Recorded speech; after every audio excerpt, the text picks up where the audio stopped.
The Prime Minister claimed that the government would take on debt so that Canadians wouldn't have to, forgetting, of course, that it's Canadians who pay all of that debt through their taxes. And now they're paying it because they have the biggest household debt of any country in the G7. In fact, family debt in Canada is bigger than our entire economy, prompting our banking regulator today to force banks to take on more of a rainy day fund to face down future defaults that they expect will rise as a result of growing interest rates. The Prime Minister's inflationary policies are driving up interest rates on Canadian mortgage holders. Will you balance the budget to bring down inflation and interest rates so Canadians can keep their homes? Hear, hear. The Right Honourable Prime Minister. Mr. Speaker, Canadians are struggling, and that's why we continue to step up with investments to help them out with dental care, with support for low-income renters, investments in housing, investments in supporting families. So at the same time that the Conservative Party is proposing cuts and austerity, we're continuing to invest. But if the Leader of the Opposition really wants to come clean with Canadians, will he talk about whether he's going to cut childcare for families or dental care for children or better health care services? These are the things that he will be cutting, Mr. Speaker. Honourable Leader of the Opposition. The Prime Minister is, after 8 years, is imposing austerity on Canadians. I just told the story in French of a Quebec family who's seen their mortgage payments rise by 64%. She's making, the mother of that family is living austerity by having to cut back on her expenses and probably move into a tiny apartment as a result of his inflationary spending. Even his finance minister admits that deficits drive inflation, and inflation drives higher interest rates on families just like this one. Will he reverse his deficits, balance the budget to bring down inflation and interest rates so Canadians can keep their homes? The Right Honourable Prime Minister.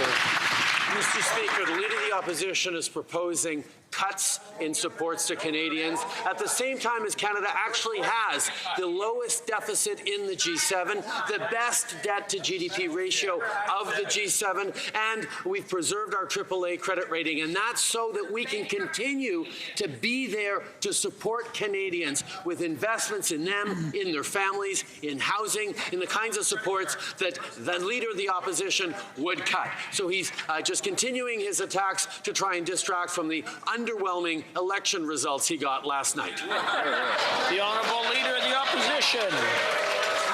Mr. Speaker, what is overwhelming is the debt that he has imposed on the backs of hardworking Canadians. Canadians who now face the loss of their homes as a result of his inflationary policies. After 8 years, the cost of rent has doubled. After 8 years, the cost of a mortgage payment has doubled. After 8 years, the needed down payment for the average house has doubled.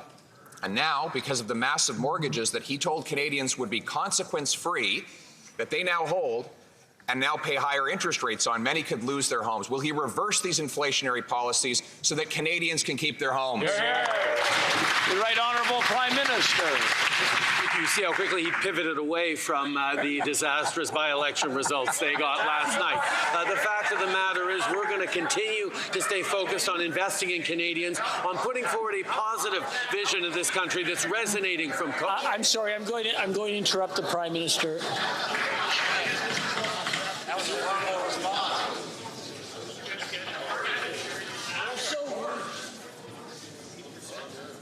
Now, I want to remind the honourable members that this morning there was a dust-up over name-calling and shouting, and after discussions or after hearing a point of order, I really expected everything to be calm, and it started off that way. So I'm going to ask both sides to not...